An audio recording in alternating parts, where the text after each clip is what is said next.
You should hear what keeps him up at night. This is what keeps me up at night. I don't understand how my fellow Americans, I don't even understand how this election is close. And yes, I'm voting for you, but I would also vote for that wall over there. Well, he's half right. We do need a wall. To keep out gang members, fentanyl dealers, human traffickers, and Anna Navarro. What's funny, though, is that Stern actually thought that was a compliment. Stern has become such a wussified sycophant, he doesn't realize that telling Kamala that he'd vote for a wall is telling her that he knows she's as dumb as one. Howard Stern got famous for being wild, breaking rules, and saying stuff nobody else would. But when Greg Gutfeld went after him, Stern didn't say a word. No fighting back, no getting mad, just quiet. That silence felt bigger than any shout. On live TV, Gutfeld didn't just ask why Stern changed. He called him out for becoming part of the system he used to hate. The guy who was once a rebel now seemed like he joined a club he used to mock. Gutfeld lit a spark. What happens when the king of chaos gets outdone on his own turf? That's how Stern can call snacking with celebs at a fancy restaurant exhausting. Exhausting. Like he finished the overnight shift in a coal mine. Or hearing Kat talk about her pets. Yeah, fair. But I get it, life is tough, especially when you've been cut off from the world for 2 years in a $20 million beach house.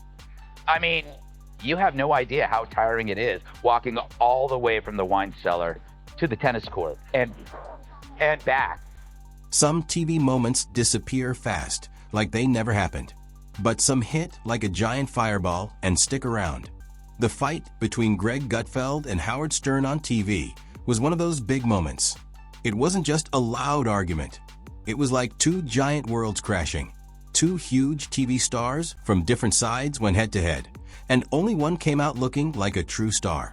For years, Howard Stern was called the king of all media. But it is incredibly brave to take this stance after you've made $300, $400 million not being woke, right? Loving Donald Trump, exploiting the mentally ill, wearing black. Look at the crop of woke comics, whether it's Stern or Jimmy Kimmel, his BFF, Sarah Silverman, Joy Behar, Michael Ian Black. What do they all have in common? They wore blackface. And then they went woke. It's not a chicken or egg thing there. You know what order it came. So I call this BFR. It's blackface reparations. There's nothing in Stern's previous career that could withstand this modern witch hunt that he now embraces. So this is a form of restitution. Maybe he says, if I'm woke too, the crocodile will eat me last. But they always do eat. But I get it. He flipped from populist to elitist because now he's with elitists. If you like this drama, hit that subscribe button. Stern got big by doing things nobody else dared. He was the loud, real voice for people who were sick of being polite.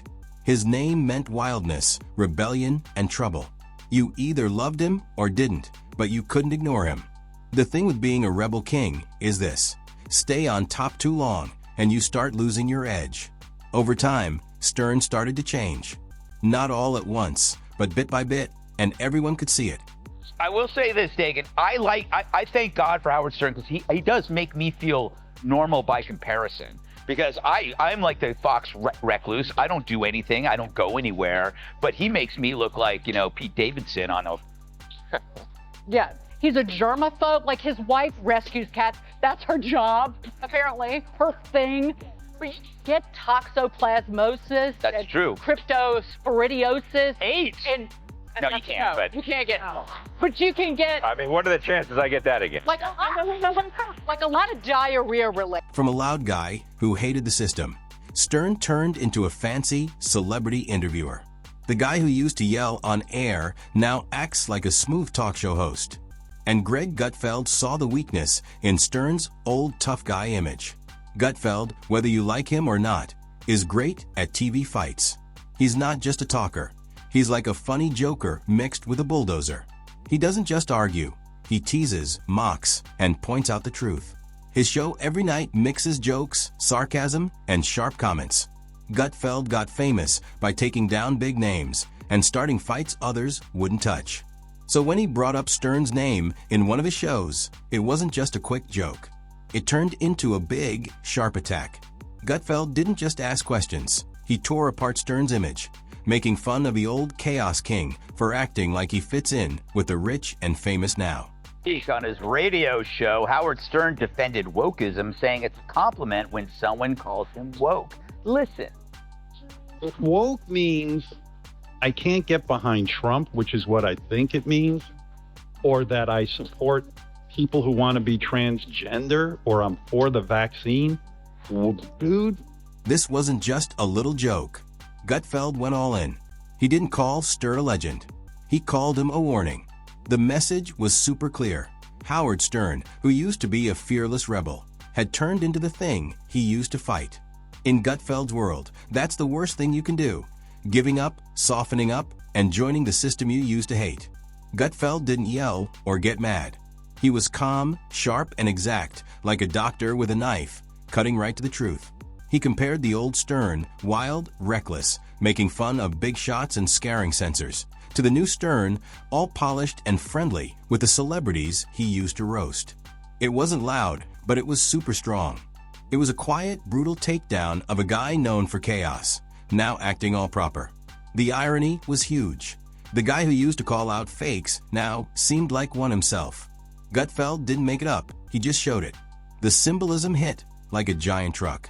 The shock jock who used to hate fancy events now seemed to love them.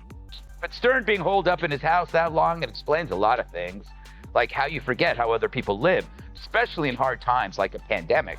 For the longest time, 2 years in fact, same time Stern's been AWOL, I wondered where he went. Not physically, but mentally. I bet you did too. Remember his screeds about COVID? They were epic and angry, and not to mention wrong. When are we going to stop putting up with the idiots in this country and just say, you now have mandatory to get vaccinated? Their freedom. I want my freedom. The guy who used to act like a rebel king now seemed to care about one thing: being liked. Liked by Hollywood, liked by big companies, liked by everyone. That's what made Gutfeld's attack hurt even more. Gutfeld's show loves to make fun of big names. So when he targeted Stern, it wasn't just a little fight. It was a huge punch for a whole generation. One guy saying another sold out. The hit wasn't just personal. It was about what they stand for. And this time, Stern didn't fight back. No big comeback, no angry words, just a weird, loud silence. Gutfeld didn't have to say he won. The moment did it for him. People saw something real in that silence, and it was like a knockout punch. Stern, who used to be the loudest guy around, was now the one being called out, and it hit hard. People watched Gutfeld show Stern as a shadow of the rebel he used to be. It wasn't loud or crazy, it was sharp and stung, and it got to everyone who's ever seen a rebel lose their edge and join the crowd. The difference between them was super clear. Even when I watch them on Saturday Night Live with the where they have Maya Rudolph playing you, I hate it. I don't want you being made fun of. Oh my God. There's too much at stake. I believe the entire future of this country right now, I mean, as America, land of the free, home of the brave, I think it's literally on the line. So a guy who's supposed to be funny for a living now claims her candidacy is too important to joke about. This is a guy who once joked right after the Columbine massacre that the killers should have raped the students before killing them. Not that I like that Stern, but this pendulum swing from saying the most tasteless thing in the universe to putting your balls in a Tic Tac container. You gotta wonder what's going on here. It's striking that the king of the most misogynistic humor ever now turns into a breathless over a progressive, hopelessly shallow candidate. Stern got famous when breaking rules meant real trouble, like fines, TV bans, and angry sponsors. But that only made him tougher.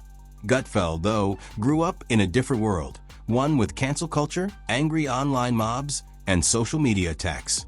He didn't use shock to win. He used sarcasm like a sword, mocking instead of yelling, showing truth instead of blowing up. This fight between Gutfeld and Stern wasn't just two big names clashing. It was a battle between two kinds of rebels. Gutfeld is part of the new fast, internet-ready rebellion, hitting hard with quick jabs and calling out fakes, while people watched like it was a courtroom show with no judge. Just two TV fighters and millions of fans deciding who won. But what hurt Stern most wasn't that Gutfeld attacked his past. He praised it. That's where the real sting was, because the insult came from comparing the old Stern to the new one.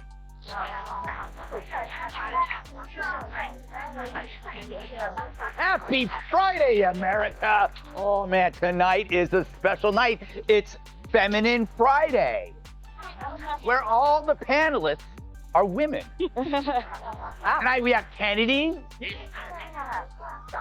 David McDowell, and Tim, and Janine Garofalo. Yes. All right. Good Long joke. Okay, I hope you had a good week. I did, and no thanks to Howard Stern. True, the New York Post reported that Stern hit a chic restaurant in NYC with a crew of A-listers, including Jimmy Kimmel, Jennifer Aniston, John Hamm, Justin Theroux, Jason Bateman. I was not invited. I guess Gutfeld made it clear the old Stern would have torn this new, polished Stern apart. Now on satellite radio and late night shows, wearing fancy clothes and chatting with celebrities like their best friends, Stern looked like a stranger. The old Stern wouldn't recognize him. Instead of roasting celebrities, he now talks to them like a friendly host. To Gutfeld, Stern went from a sharpshooter to a quiet, proper guy, happy in the system he used to burn down. Once that image stuck, it wouldn't go away. People online went wild. Clips, comments, and shock spread everywhere. The moment blew up not because it was crazy, but because Gutfeld said what lots of Stern fans had been thinking for years. And suddenly, everyone was asking one question. Can anyone stay a rebel forever? Stern got even more pathetic, wondering how she doesn't nap. When you said you don't nap, I get it, because like what you've taken on is extraordinarily difficult. And I mean, do you feel the pressure of the moment in the sense that, like, when I met you out in the hall, I said, I'm really nervous because I want this to go well for you. I want it to go well for the country. Hold on. I need a minute. Is it just how things go? Do all rebels end up joining the system they swore to fight? Or worse, do they start protecting it once they feel comfy? Gutfeld didn't just say Stern changed. He said why it mattered. It wasn't about growing up. It looked like Stern was just trying to stay safe. The guy who used to fear nothing now seemed scared of upsetting anyone. The voice that used to tear down celebrity culture now seemed to want its approval. To Gutfeld, that wasn't growing, it was giving up. And Stern's silence made it hurt more.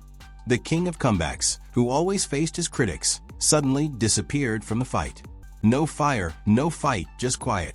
It left people wondering, did Stern run out of energy? Was he surprised? Or maybe, deep down, did he agree? This definition of woke, it's if you call someone a know-it-all, you're not complimenting them on the breadth of their knowledge. You're saying you don't know as much as you think you know. So, yeah, woke doesn't have anything to do with vaccines. What it really means is sort of a slavish devotion to left-wing ideology and then repeating it so you can get social credit. Right. That's really what it means. Yeah. It doesn't mean that you're smarter than anybody. And he had said in another part of this that, because I believe in the science, well, if you believed in the science, you wouldn't be hiding out like Howard Hughes in your mansion. So People who love Stern's fire were left asking, where did that spark go? It wasn't just that he didn't fight back. It felt like he couldn't. Gutfeld threw a punch, and Stern didn't dodge with confidence. He just looked confused. In a world where reacting is everything, Stern's silence wasn't just a miss. It felt like he was admitting something. And Gutfeld kept going, almost smiling, like he knew he'd hit a sore spot. He didn't brag. He didn't need to. The internet went crazy for him, with thousands of comments, shares, and clips spreading his point louder than any speech could. What made it shocking was that Gutfeld wasn't just going after any star. He targeted the guy who built his name tearing down big egos, calling out fakes, and burning hypocrisy. This wasn't just gossip. It was a big face-off with Stern's legacy. Stern had to face his own legend. That's the price of being great. Your past sets the bar, and if you don't meet it, the fans who loved you are the toughest critics. I always hate that argument, like, what happened to the old Stern, or what people have changed. That's not what this is about. It's a weird disconnect.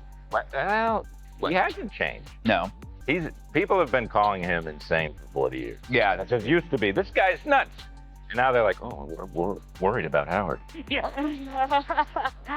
He needs help. But I'll tell you though, I'm a little sympathetic because what you said is correct. I'm also a German. yeah. And, you know, I just have a smaller apartment. Like The whole fight, whether direct or not, felt like a big comment on the media itself, showing how it's falling apart. Gutfeld's rise wasn't just luck. It came from the same fire Stern used to have, but seems to have lost. Raw humor, bold rebellion, and no love for fake stuff. That used to be Stern's thing, but now it's Gutfeld's. While old-school media struggles with censorship and fear, Gutfeld charges in with real, fearless talk that hits hard. He feeds the same hunger for truth Stern used to. But while Stern sticks to soft chats and wanting to be liked, Gutfeld keeps swinging like a wrecking ball in a crumbling media world. This isn't just two guys fighting, it's a torch being passed.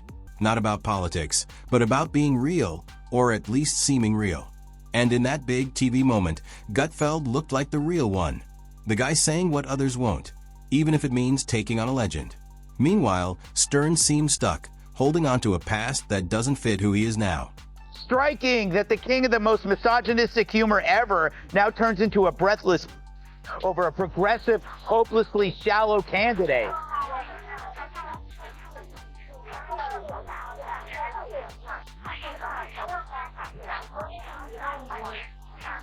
But maybe that's the explanation.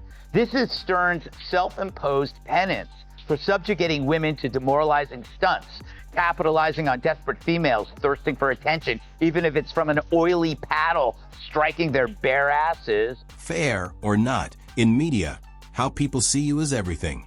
And right now, the big question is what happens next. Does Howard Stern find that old fire that made him unstoppable and shut up the people who say he's lost it? Or does he keep going on the easy, safe path, more polished, more liked, but missing the raw power that made him a legend? And what about Greg Gutfeld? He's already shown he's not scared to take on big names. Could he be the new voice of rebellion? Real, raw talk in a world that wants it. One thing's for sure. That night, the torch wasn't just passed. It was grabbed from Stern's hands. That clash wasn't just another TV fight. It was a huge shakeup, a passing of the guard, a moment of truth for the guy who used to define truth. Whether you're Team Stern or Team Gutfeld, you felt it. Something changed that night because this is what happens when a king gets challenged by the Joker. Only this time, the Joker wasn't just joking. He was sharper, faster, and hungrier. And in the end, hunger always wins.